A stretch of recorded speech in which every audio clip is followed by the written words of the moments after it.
Kenapa ya merokok dan olahraga itu kombinasi paling mematikan? Halo semuanya, dengan Dr. Erta, spesialis jantung dan pembuluh darah dari Klinik Era. Hari ini saya habis olahraga ke Bumi Luhur, Kota Baru Parahyangan. Pemandangannya indah banget ya, lihat ya. Keren banget, di atasnya itu ada Bumi Luhur Tea Shop ya. Nah, kalau kalian jalan-jalan ke sini, naik sampai atas, itu ada tempat jajan. Jadi kalau misalnya lapar, bisa makan atau minum dulu di situ ya. Nah, jadi lanjut sama topik hari ini ya. Jadi teman-teman, ya, saya mau cerita satu pengalaman yang sampai sekarang itu masih melekat banget di ingatan saya. Waktu saya masih jadi residen.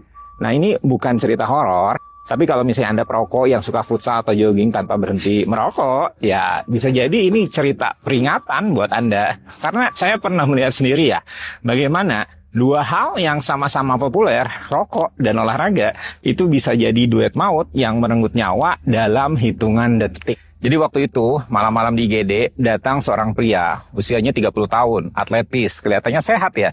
Baru aja main futsal bareng teman-temannya. Tapi tiba-tiba di tengah pertandingan dia ambruk. Awalnya dikira cuma kelelahan. Begitu sampai di IGD, nafasnya tersengal, wajahnya pucat, keringat dingin mengucur, dan tangannya itu menggenggam dada kiri erat-erat. Kami langsung pasang monitor dan dilihat itu detak jantungnya kacau.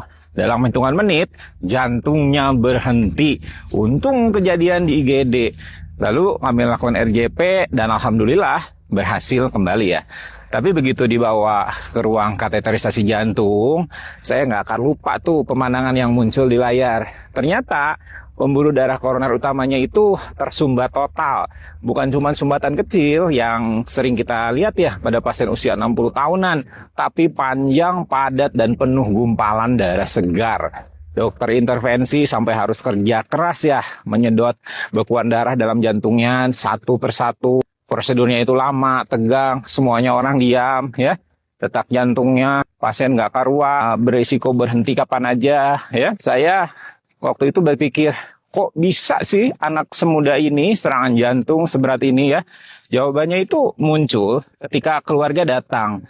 Ternyata dia itu perokok berat sejak SMP. Sekarang ya, banyak orang berpikir, saya memang merokok, tapi kan saya rajin olahraga, jadi seimbang dong. Nah, ini adalah logika yang bikin dokter jantung kayak saya ini garuk-garuk kepala. Ya, merokok itu bukan kayak makan gorengan yang bisa diimbangi jus alpukat ya.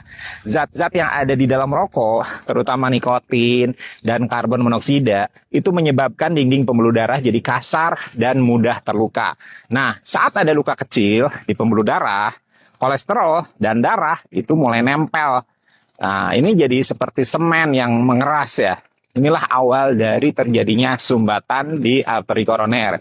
Jadi, setiap kali Anda hisap rokok, sebenarnya Anda sedang menambah lapisan aspal baru di dalam arteri Anda sendiri. Lalu, bayangkan apa yang terjadi kalau misalnya Anda olahraga berat dalam kondisi pembuluh darahnya itu udah rusak. Saat olahraga, detak jantungnya naik, tekanan darahnya melonjak, kebutuhan oksigen meningkat drastis. Tapi pembuluh darahnya udah kaku, sempit akibat rokok. Akibatnya oksigen ke otot jantung itu tidak sebanding dengan permintaan. Inilah momen ketika otot jantung itu bisa mogok kerja. Kalau diibaratkan mobil, mesinnya itu minta bensin lebih, tapi selangnya mampet. Mesin panas, meledak, selesai. Nah, banyak pasien muda datang ke saya berkata, tapi dok, saya nggak pernah pusing, nggak pernah nyeri dada. Nah, itulah liciknya penyakit jantung pada perokok muda. Karena pembuluh darah mereka itu masih lentur. Gejalanya itu sering samar. Kalau ada penyempitan, pembuluh darahnya itu dengan mudah bisa melebar.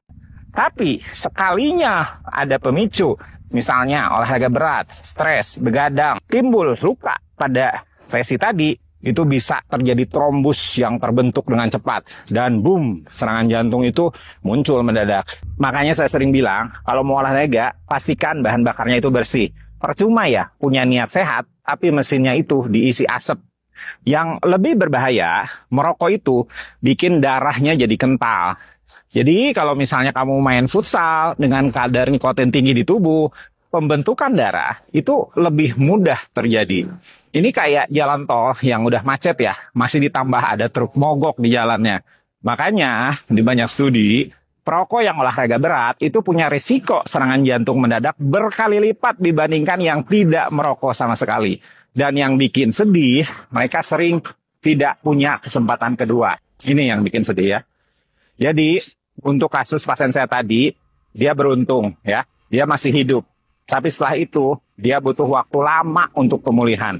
Karena otot jantung yang rusak itu tidak bisa tumbuh kembali. Dan setelah tindakan usai, pasien stabil, saya tanya, Pak, masih mau nggak merokok?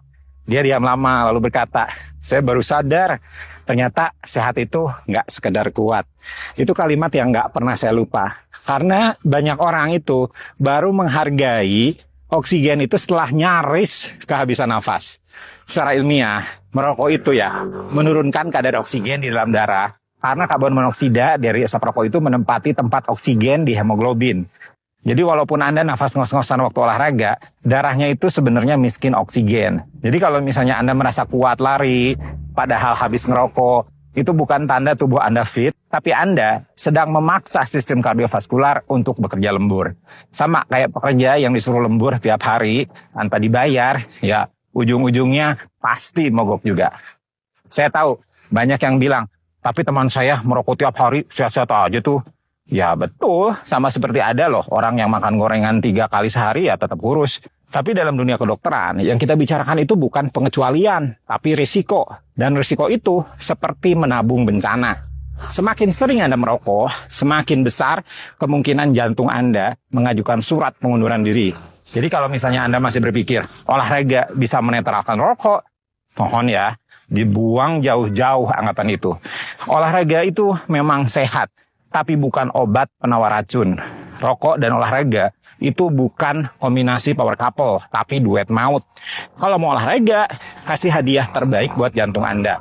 Udara yang bersih, bukan asap, tar, dan nikotin. Saya tutup dengan kalimat yang sering diucapkan ke pasien muda ya. Hidup sehat itu bukan soal kuat berlari, tapi soal bisa berhenti sebelum jantung Anda berhenti. Share ya video ini ke teman atau keluarga yang masih yakin bahwa rokok dan olahraga itu bisa jalan bareng. Siapa tahu hari ini kita bisa menyelamatkan satu jantung untuk berdetak lebih lama.